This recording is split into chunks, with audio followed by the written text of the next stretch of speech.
So, Lex and Wendy's golden nuggets from the courtroom. My first is this. On July the 31st, 2020, a veterinary report stated that the husbandry system at Flathouse Farm was suitable and all the animals were looking very good in all categories and ages, with good body condition, no signs of fighting, and seemed to cope very well. How unlucky were we to get the opinion of a vet who should have gone to Specsavers? Because really, the farm he went to was not the one that we went to. Secondly, the district judge accepted that the fine was small, but admitted being constrained by the guilty plea and the fact that the company's got no money. I mean, they got no money. A £1.5 million annual turnover, and they've got no money.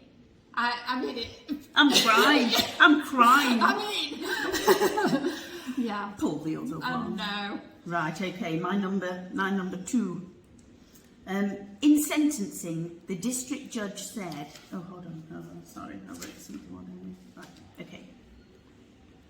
My golden nugget number 2. In sentencing, the district judge said that the case had collapsed on day 1 of the trial when all but one of the charges was dropped.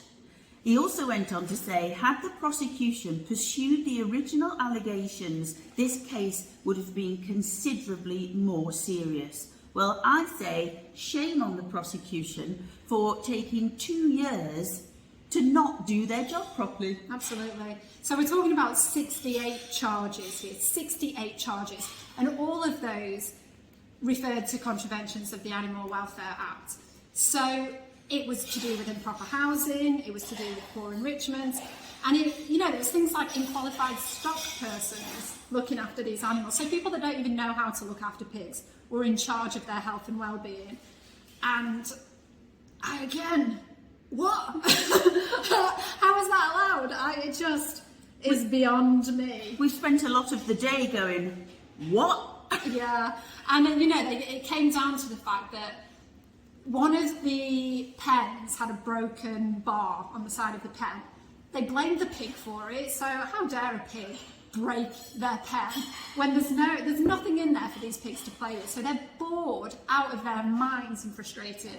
So they broke their own pen, and then they said that they weren't able to fix that pen because of COVID. All of the repairs to this farm have now been hampered by COVID. Blamed everything on COVID. Yeah, so, and on the pigs. Pigs and COVID are all responsible for their own health and well-being.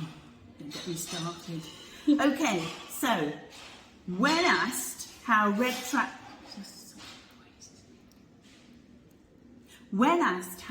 Tractor had come to withdraw its accreditation for Flathouse Farm, Alan Elvidge looked very innocent and replied that one day they had simply telephoned to say that the accreditation had been withdrawn. That's all he knew. He never mentioned the hours and hours and hours of footage that the Red Tractor Corporation received from Viva that actually was the big decision that made them withdraw their stamp of approval. He didn't seem to know that, Lex. Absolutely. So Red Tractor had actually been inspecting this farm between 2017 and 2020 and had highlighted a number of contraventions to their standards. So they knew the farm that was failing, basically. And then it's got to the point where Viva's carried out an under investigation, handed over 6 terabytes of footage. That's not a small amount. That was like 2 hard drives worth of footage that was sent to trading standards. Red Tractor pulled them immediately. They didn't even need to inspect the farm, so they admitted in court. Alan Elvidge admitted in court that they didn't even get inspected by Red Tractor. They got a phone call one day. Hi Alan, sorry, you don't belong to our assurance scheme anymore. And the interesting point about the whole thing with Red Tractor is the fact that the CEO, Jim Mosley, went on to Farming Today on BBC Radio 4 and admitted to being appalled by the footage that he'd seen that Viva captured, and that Red Tractor's reputation had been damaged as a result. Well, of course. It's a joke. It's all been a joke, to be honest. Do you trust the tractor? Oh, crumbs, no. And in fact, I did put something on social media about the red tractor. The red tractor. The red tractor. Oh my God, the red tractor accreditation and Freudian slip. And the response was overwhelming that people do not trust red tractor. And quite frankly, after this, how can you? Yeah, yeah. And just one final point that I thought was pretty golden from this. So one of the contraventions to the regulations that was identified at Flathouse Farm was the fact that these highly sentient beings do not have any enrichment in their pens. So as a result of that, and this is one of the reasons why they were trying to get off on this charge as well, because they'd simply thrown a bit of Hessian rope into the farrowing crates, which are where the mother pigs are basically held in these tiny cages where they can't move forwards, backwards, nor turn around. And it's like, here's a little bit of rope you can play with. That'll keep you busy. And it's like, let's give ourselves a big, pat on the back for doing that. Yeah, what an insult.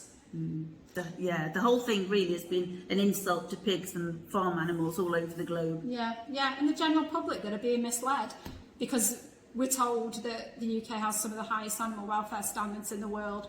Well, actually, we don't. And this case at Red Tractor proves that, and it proves that the law is not fit for purpose to protect these animals.